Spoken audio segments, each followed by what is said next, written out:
ഗന്ധഗ്രാഹികൾ ഉദ്ദീപിക്കപ്പെടുമ്പോൾ ആവേഗങ്ങൾ ഉണ്ടാവുകയും ആ വേഗങ്ങൾ നാഡികളിലൂടെ തലച്ചോറിലെ സെറിബ്രത്തിലെത്തി നമുക്ക് മണം തിരിച്ചറിയാൻ സാധിക്കുകയും ചെയ്യും. അപ്പോൾ നമ്മൾ ഏത് മണമാണ് ശ്വസിച്ചത്, ഇപ്പോൾ മുല്ലപ്പൂവിൻ്റെ ആവാം, അല്ലെങ്കിൽ ചെമ്പകത്തിൻ്റെ ആവാം, അല്ലെങ്കിൽ വേറെ എന്തെങ്കിലും ഭക്ഷണ പദാർത്ഥങ്ങളുടെ മണമാവാം, ഇതൊക്കെ തിരിച്ചറിയണമെങ്കിൽ നമുക്ക് നമ്മുടെ തലച്ചോറിലെ സെറിബ്രം അതിനുവേണ്ടി പ്രവർത്തിക്കണം. അപ്പം മണം നമുക്ക് ഏത് മണമായാലും അതിന് തിരിച്ചറിയുന്നത്, ഐഡൻറ്റിഫൈ ചെയ്യുന്നത് സെറിബ്രമാണ്. അപ്പോൾ ഇത്തരത്തിൽ മണം തിരിച്ചറിയുമ്പോഴാണ് നമുക്ക് ഇത്തരത്തിൽ വേണ്ട ഓൾഫാക്ടറി ഗന്ധഗ്രാഹികൾ, olfactory receptors, we can identify the smell. Olfactory receptors are situated just below the mucous membrane, and they are stimulated and they are carry impulses toward the cerebrum, and we can identify which smell it is. ഗന്ധഗ്രാഹികൾ അല്ലെങ്കിൽ olfactory receptors ഉദ്ദീപിക്കപ്പെടുകയും അതിന് തുടർച്ചയായിട്ട് നാഡികളിലൂടെ സന്ദേശങ്ങൾ സെറിബ്രത്തിലെത്തി നമുക്ക് ഇന്ന മണമാണ് അല്ലെങ്കിൽ ഏത് തരത്തിലുള്ള സ്മെല്ലാണ് എന്നുള്ളത് കൃത്യമായിട്ട് ഐഡൻറ്റിഫൈ ചെയ്യാൻ സാധിക്കുകയും ചെയ്യും. അതിന് സഹായിക്കുന്ന ഭാഗമാണ് നമ്മുടെ തലച്ചോറിലെ cerebrum. How we can detect A smell? There are different stages for that we illustrated here. Here, aromatic particles diffuse in the air and enter the nostrils. These aromatic particles dissolve in mucus inside the nostrils. And third one, receptors are stimulated. The fourth one, impulses formed reach the center for smell in the cerebrum. And next one, they experience the smell. Final one, we can experience the smell. ആദ്യമായിട്ട് ഗന്ധകണികകൾ മൂക്കിലേക്ക് വായുവിലൂടെ വരുന്നു. അവ മൂക്കിലുള്ള നമ്മുടെ ശ്ലേഷ്മവുമായി കൂടിച്ചേരുന്നു.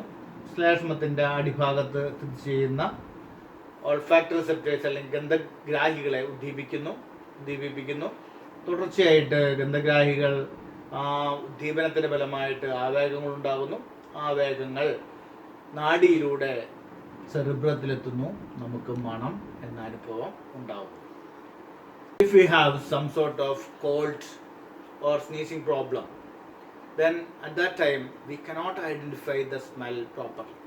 അല്ലെങ്കിൽ പനിയൊക്കെയുള്ള സമയത്ത്, മൂക്കടപ്പൊക്കെയുള്ള സമയത്ത് നമുക്ക് കൃത്യമായിട്ട് മണം അനുഭവപ്പെടുന്നില്ല. കാരണം എന്താണെന്ന് വെച്ചാൽ നമ്മുടെ മൂക്കിലുള്ള ശ്ലേഷ്മത്തിൻ്റെ അളവ്, the mucous membrane, mucus amount is more or increased inside the nostrils. And excess amount of mucus, the olfactory receptors cannot identify, cannot stimulate it. That's why we cannot identify the smell. മൂക്കിനകത്ത് ഒരുപാട് ശ്ലേഷ്മം ഉണ്ടെങ്കിൽ അതിൻ്റെ അടിയിലുള്ള olfactory receptors അല്ലെങ്കിൽ ഗന്ധഗ്രാഹികൾ ഉദ്ദീപിക്കപ്പെടാൻ സാധ്യത കുറവാണ്. അപ്പോൾ ഉദ്ദീപിക്കപ്പെടുന്നില്ലെങ്കിൽ നമുക്ക് ആ ഗന്ധം തിരിച്ചറിയാൻ പറ്റാതെ വരും. അതുകൊണ്ടാണ് നമുക്ക് പനിയുള്ള സമയത്ത്, ജലദോഷമുള്ള സമയത്തൊക്കെ മണം തിരിച്ചറിയാൻ പറ്റാതെ വരുന്നത്. ത്വക്കിലെ ഗ്രാഹികൾ, റിസെപ്റ്റേഴ്സ് ഇൻ ദ സ്കിൻ. നമ്മുടെ ത്വക്കിൽ ഗ്രാഹികളുണ്ട്. അവിടെ ആ ഗ്രാഹികൾ ഉള്ളതുകൊണ്ടാണ് നമുക്ക് ചൂട്, തണുപ്പ്, മർദ്ദം അങ്ങനെയുള്ള കാര്യങ്ങളൊക്കെ മനസ്സിലാക്കാൻ സാധിക്കും. അന്ധന്മാരായിട്ടുള്ള ആളുകൾ, കണ്ണ് കാണാത്ത ആളുകൾ പുസ്തകം വായിക്കുന്നത് നിങ്ങൾ കണ്ടിട്ടുണ്ടാവും. കൈ കൊണ്ട് ഇങ്ങനെ പരതിയിട്ടാണ് വായിക്കുന്നത്. അതിന് വിളിക്കുന്ന പേരാണ് ബ്രെയിൽ ലിപി. The blind person can read books with the help of Braille script. Have you heard about the word Braille script? Braille ലിപിയിലൂടെ അവർക്ക് കൃത്യമായിട്ട് വായിക്കാൻ സാധിക്കും. അപ്പോൾ എങ്ങനെയാണ് ബ്രെയിൽ ലിപി വായിക്കുന്നത്? പുസ്തകത്തിൽ നോക്കിക്കഴിഞ്ഞാൽ നമുക്കറിയാം, ചെറിയ ഇങ്ങനെ ഡോട്ടുകൾ ഇങ്ങനെ പൊന്തി നിൽക്കുന്നുണ്ടാവും. അതിങ്ങനെ ഇരട്ടി നോക്കിയിട്ടാണ്, കൈകൊണ്ട് ഇങ്ങനെ തടഞ്ഞു നോക്കിയിട്ടാണ് അവർ വായിക്കുന്നത്. അപ്പോൾ വിരലിൻ്റെ ടിപ്പ് പോർഷനിൽ, the tip portion of the finger, we can see the more number of receptors there. We can see more number of receptors in the tip portion of the finger. അപ്പോൾ അഗ്രഭാഗങ്ങളിൽ കൂടുതൽ റിസപ്റ്റേഴ്സ് ഉള്ളതുകൊണ്ട് കൃത്യമായിട്ട് കാര്യങ്ങൾ നമുക്ക് മനസ്സിലാക്കാൻ സാധിക്കും. ഉദാഹരണത്തിന് ഇപ്പോൾ നമ്മൾ ഒരാളോട് കണ്ണടയ്ക്കാൻ പറഞ്ഞിട്ട് അയാളോട് പറയാം കണ്ണടച്ച് നിൽക്കണം, ഇത് എത്ര എണ്ണം ഉണ്ടെന്ന് നോക്കാൻ പറയും. അപ്പോൾ ഇങ്ങനെ നോക്കുമ്പോൾ 2 പേനയുടെ റീഫില്ല് കൊണ്ട് നമ്മൾ മെല്ലെ അല്ലെങ്കിൽ നിബ് കൊണ്ട് മെല്ലെ ഇങ്ങനെ തൊടുക. അപ്പോൾ അയാൾ കൃത്യമായിട്ട് പറയും 2 എണ്ണം ഉണ്ട്. ഇവിടം വരെ നോക്കും, വീണ്ടും നോക്കുക, അപ്പോൾ 2 എണ്ണം ഉണ്ടാവും. വീണ്ടും നോക്കുമ്പോൾ വീണ്ടും 2 എണ്ണം നമുക്ക് കാണാൻ സാധിക്കും. കുറച്ച് കഴിഞ്ഞാൽ ഇയാൾക്ക് 1 അതോ 2 എന്ന് കൃത്യമായിട്ട് ഐഡൻറ്റിഫൈ ചെയ്യാൻ പറ്റില്ല. They cannot identify the number of these refills or these touching portions. അപ്പോൾ അത്തരത്തിൽ കാര്യങ്ങൾ നോക്കുമ്പോൾ നമ്മുടെ വിരലിൻ്റെ അഗ്രഭാഗങ്ങളിലും ഫേസ് പോർഷനിലൊക്കെയാണ് കൂടുതൽ ഗ്രാഹികളും. The touch receptors are more in the tip portion of the fingers and face. Due to the effect of that, we can feel more sensitivity in the face and the finger portions. അപ്പോൾ കയ്യിൻ്റെ അഗ്രഭാഗത്തും മുഖത്തൊക്കെയാണ് കൂടുതൽ sensitive ആയിട്ടുള്ള ഭാഗങ്ങൾ, കൂടുതൽ നമുക്ക് കാര്യങ്ങൾ ഗ്രഹിക്കാൻ സാധിക്കുക. സാധാരണഗതിയിൽ നമ്മുടെ വേദനാഗ്രാഹികൾ, തണുപ്പ് ഗ്രാഹികൾ, സ്പർശഗ്രാഹികൾ, മർദ്ദഗ്രാഹികൾ, ചൂട് ഗ്രാഹികൾ, ഇതൊക്കെയാണ് നമ്മുടെ ത്വക്കിൽ കാണുന്ന ഗ്രാഹികൾ. ഈ ഗ്രാഹികളുടെ സഹായത്താലാണ് നമുക്ക് ചുറ്റുപാടുകളെക്കുറിച്ചിട്ടും ചൂടിനെക്കുറിച്ചും തണുപ്പിനെക്കുറിച്ചിട്ടും വേദനയെക്കുറിച്ചിട്ടൊക്കെ ധാരണയുണ്ടാകുന്നത്. Types of receptors seen in our skin. First one, pain receptor, cold receptor, touch receptor, pressure receptor and temperature receptors. These are the different types of receptors. With the help of these receptors we can identify the things properly. മനുഷ്യരിലെ വിവിധ തരത്തിലുള്ള ജ്ഞാനേന്ദ്രിയങ്ങളെ കുറിച്ച് നമ്മൾ പഠിച്ചു. കണ്ണ്, ചെവി, മൂക്ക്, നാക്ക്, ത്വക്ക്, പഞ്ചേന്ദ്രിയങ്ങളെ കുറിച്ച് നമ്മൾ പഠിച്ചു. മറ്റുള്ള ജീവികളും ഇതേപോലെ തന്നെ ചുറ്റുപാടുകളെ കുറിച്ച് ധാരണയുണ്ടാക്കുന്നത് അവരുടെ ജ്ഞാനേന്ദ്രിയങ്ങൾ. All organisms have some sort of receptors in their body. They can identify things with the help of these type of receptors. അങ്ങനെയുള്ള ജീവികളെ കുറിച്ച് നമുക്കൊന്ന് നോക്കാം. അവ ചുറ്റുപാടുകളെ കുറിച്ചിട്ട് എങ്ങനെയാണ്, how they are recognized, how they are realize things in their surroundings.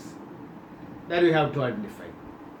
വിവിധതരം ജീവികളെ കുറിച്ചിട്ട് നമുക്ക് പഠിക്കാം. അവ എങ്ങനെയാണ് ചുറ്റുപാടുകളെ കുറിച്ച് ധാരണ ഉണ്ടാക്കുന്നത്, അവരുടെ ജ്ഞാനേന്ദ്രിയങ്ങൾ ഏതൊക്കെയാണ് നമുക്ക് നോക്കാം. ഐസ്പോട്ട്. പ്ലാനേറിയയിൽ ഐസ്പോട്ടാണ് കാണപ്പെടുന്നത്. അവ പ്രകാശം തിരിച്ചറിയാൻ ഈ ഐസ്പോട്ടുകൾ ഉപയോഗിക്കുന്നു. ഈച്ച, ഒമാറ്റീഡിയ. ആയിരക്കണക്കിന് ചെറിയ കണ്ണുകൾ ചേർന്ന് രൂപപ്പെട്ടിരിക്കുന്നു. ഒമാറ്റീഡിയ എന്ന ധാരാളം പ്രകാശഗ്രാഹി സംവിധാനങ്ങൾ കൂടിച്ചേർന്നതാണ് ഷഡ്പദങ്ങളുടെ കണ്ണ്. മൾട്ടിപ്ലൈസ് ആണ്, കൂടുതൽ സംയുക്ത നേത്രങ്ങളാണ് ഈ ഈച്ചകൾക്ക്. ഇനി സ്രാവില് പാർശ്വവരകളുണ്ട്, ലാറ്ററൽ ലൈൻസ്. ശരീരത്തിൻ്റെ ഇരുവശങ്ങളിലുമുള്ള പാർശ്വവരകൾക്കുള്ളിൽ തുലന നിലയിലുള്ള മാറ്റം തിരിച്ചറിയാനുള്ള ഗ്രാഹികളുണ്ട്. അപ്പോൾ ഷാർക്കിലൊക്കെ ഉള്ളത് പാർശ്വവരകളാണ്. ജേക്കബ്സൺ ഓർഗൻ പ്രധാനപ്പെട്ട ഒന്നാണ്. ജേക്കബ്സൺ ഓർഗൻ പാമ്പിൻ്റെ നാക്കിൽ പറ്റിപ്പിടിക്കുന്ന ഗന്ധകണികകൾ വായയുടെ മുകൾ ഭാഗത്തുള്ള ജേക്കബ്സൺ ഓർഗണിൽ എത്തുന്നു. അപ്പോൾ അവിടെയുള്ള ഗന്ധഗ്രാഹികൾ ഉദ്ദീപിക്കപ്പെടുന്നു. അങ്ങനെയാണ് പാമ്പുകൾ നാക്ക് നീട്ടി മണം പിടിക്കുന്നത്. പാമ്പുകൾ ഇടയ്ക്കിടയ്ക്ക് നാവ് ഇങ്ങനെ പുറത്തേക്ക് നീട്ടുമ്പോൾ അവർ കണികകൾ നാവിൽ തട്ടും. ആ നാവ് വീണ്ടും അകത്തേക്ക് ഇട്ടിട്ട് അതിൻ്റെ മുകൾ ഭാഗത്തിൽ ജേക്കബ്സൺ ഓർഗനിൽ തട്ടുമ്പോഴാണ് കൃത്യമായിട്ട് ഇരകളെ കുറിച്ചിട്ടും അവൻ്റെ ഭക്ഷണ സാധനങ്ങളെ കുറിച്ചിട്ടുള്ള ധാരണ അവർക്കുണ്ടാകുന്നത്. അപ്പോൾ നാക്ക് നീട്ടി മണം പിടിക്കുന്ന ജീവികളാണ് പാമ്പുകൾ. ഇനി നമുക്ക് വിലയിരുത്താം. ലെറ്റസ് എക്സസ് എന്നുള്ള ഭാഗത്തേക്ക് കിടക്കാം. അപ്പോൾ ഇവിടെ കുറച്ച് ക്വസ്റ്റ്യൻസ് ഉണ്ടെന്ന് നോക്കണം. നിങ്ങൾ നോട്ടിൽ എഴുതി വയ്ക്കും. Select the right answer from the following while viewing near by objects. അടുത്തുള്ള വസ്തുക്കളെ കാണുമ്പോൾ സീലിയറി മസിൽ കോൺട്രാക്ട്, സീലിയറി മസിലുകൾ സങ്കോചിക്കുന്നു. Identify the odd one and write down the common features of others. ഒറ്റപ്പെട്ടത് കണ്ടെത്തി എഴുതുക, മറ്റുള്ളതിൻ്റെ പൊതു സവിശേഷത എഴുതുക. Malleus, Eustachian tube, stapes and incus. This odd one is Eustachian tube. Why? All others are the part of the middle ear. Malleus, Incus, Stapes, and Eustachian tube is the connecting tube from middle ear to the pharynx. അപ്പോൾ മധ്യകർണത്തെ ഗ്രസനിയുമായി ബന്ധിപ്പിക്കുന്ന ഭാഗമാണ് Eustachian നാളി.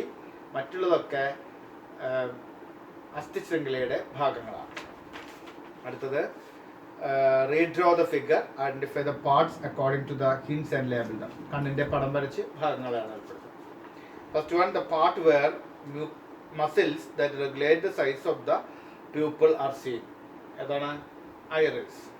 And jelly fluid, jelly like fluid, that means the inner portion. We can see a liquid, a jelly like liquid, that is known as vitreous humor, vitreous dravar.